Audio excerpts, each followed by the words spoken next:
So yan po mga boss, ang Honda Wave 100, yan po ang ating papalitan ngayon ng exhaust pipe mga boss. At ito po ang exhaust pipe na stainless, yan po ang ating papalit ngayon mga boss. Pero paandarin natin to mga boss, before natin to tanggalin mga boss para makinggan natin yung tunog niya. So napakaingay po mga boss dahil naputol na po ang kanyang exhaust pipe mga boss. Dahil na siguro po na may katagal na po ang motor na to mga boss, so kinakalawang na po ang kanyang exhaust pipe. At ngayon tanggalin natin itong cover mga boss.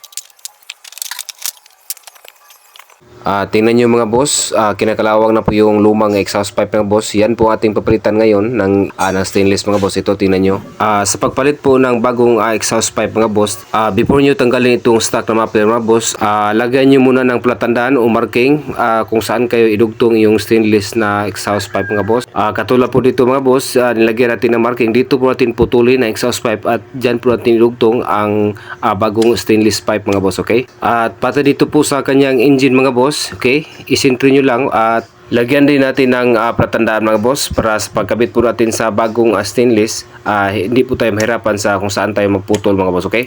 At ngayon tanggalin natin ito mga boss.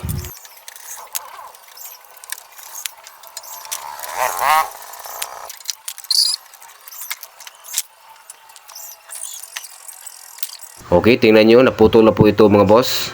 At itong holder niya mga boss, ito lang po ating gamitin dahil makapal po ito mga boss, okay? Pasok na po natin itong sa stainless pipe mga boss, okay? So next mga boss, putulin natin to dito po sa ating minarkingan kanina, okay? At ngayon natapos na po natin naputol mga boss. At ngayon ibalik natin to sa kanyang pwesto mga boss, itong stock na muffler mga boss.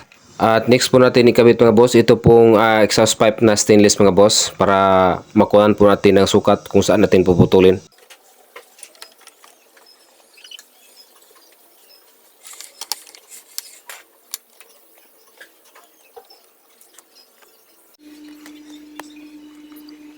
At ngayon na-setting na po natin, nakabit natin ang stainless pipe mga boss. At ngayon, itong minarkingan natin kanina sa may kanyang engine, dito natin puputulin, okay? Isintro lang po natin mga boss, okay? Ganyan lang po kasimple mag-install kapag nagpalit kayo ng exhaust pipe mga boss na stainless. At pagkatapos natin na lagyan ng marking itong exhaust pipe na stainless mga boss, tanggalin natin ito ulit mga boss para magkating na po tayo. Okay, natanggal natin. Ito po ang markingan. Yan po ating puputulin mga boss. Okay, natapos natin na cutting mga boss. At ngayon, ibalik natin ulit sa itong stainless na pipe mga boss. Ikabit natin.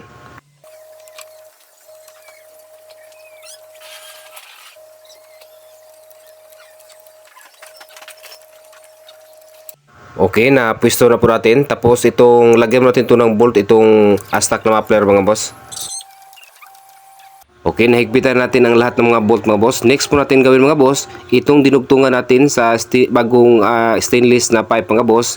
Yan, ispatan mo natin ito mga boss. Pagkatapos natin maispatan, tanggalin natin ulit. Magsulit po tayo sa labas mga boss, okay?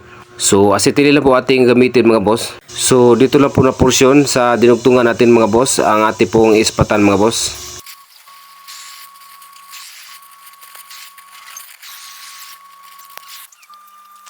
Okay, tingnan nyo na ispatan na po natin. At ngayon tanggalin natin ulit itong lahat ng mga boss.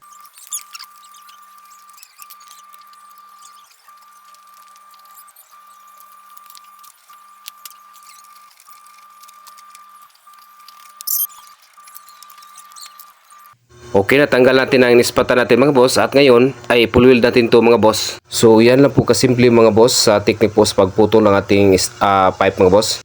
At ngayon i-full weld natin to mga boss.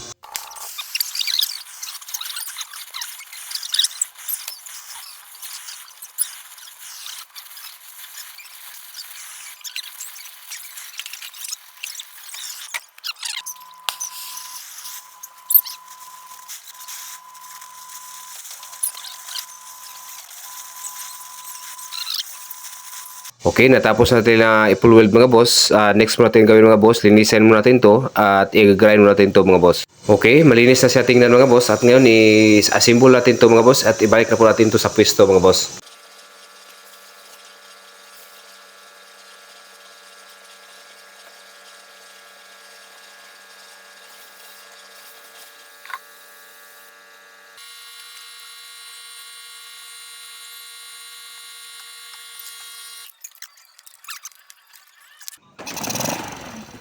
Okay, success po mga boss.